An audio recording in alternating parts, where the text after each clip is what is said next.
Bonsoir et bienvenue sur Bayane TV, votre rendez-vous quotidien avec l'actualité du Sénégal. Voici les titres qui font la une ce soir. Décision forte du gouvernement, adoption de textes clés au Parlement, crise migratoire en mer, situation humanitaire face aux inondations, avancées et tensions autour de la paix en Casamance, et des préoccupations sur la liberté d'expression. Restez avec nous, et n'oubliez pas d'aimer, de partager et de vous abonner pour soutenir l'information indépendante de Bayane TV.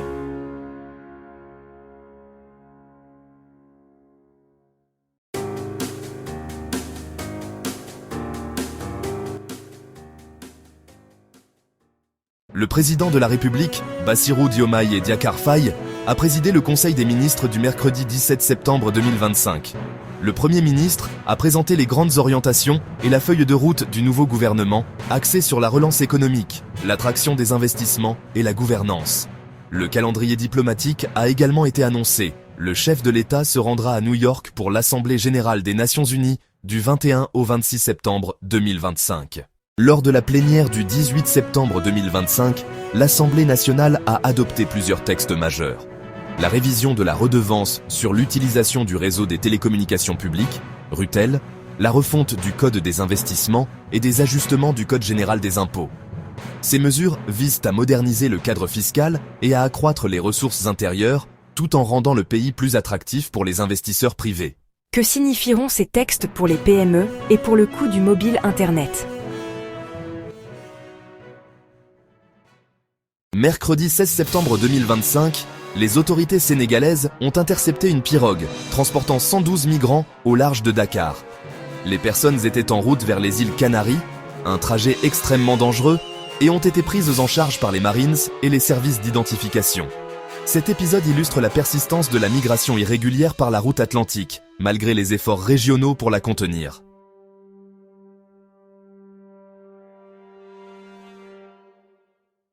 Les services humanitaires alertent. Des inondations affectent plusieurs régions du pays depuis août, et les bilans et besoins continuent d'évoluer. L'UNICEF a publié un rapport de situation couvrant la période du 17 août au 17 septembre 2025 qui détaille l'impact sur les populations, en particulier les enfants, et appelle à renforcer la protection et l'assistance d'urgence.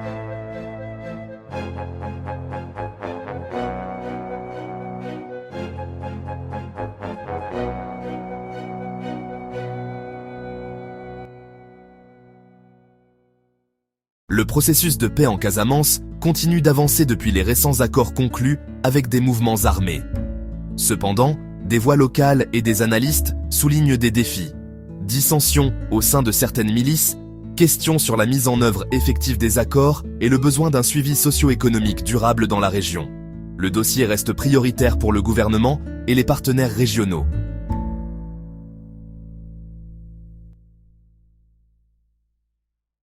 Des organisations de presse et observateurs internationaux s'inquiètent d'un climat de plus en plus tendu autour de la liberté d'expression.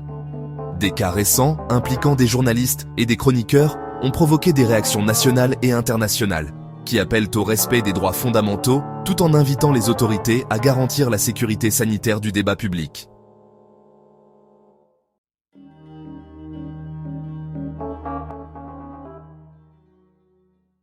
Le retrait progressif de certaines bases étrangères et la mainmise accrue de l'État sénégalais sur ses installations militaires continuent d'alimenter le débat sur la souveraineté et la coopération en matière de sécurité.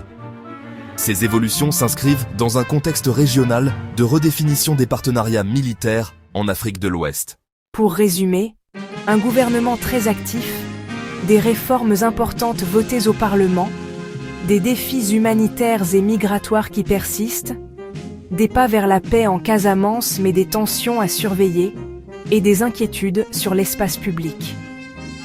Nous continuerons à suivre ces dossiers de près.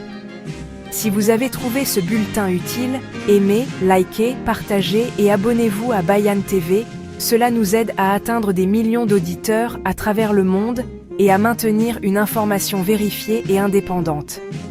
Laissez un commentaire. Quel sujet voulez-vous que nous approfondissions demain ?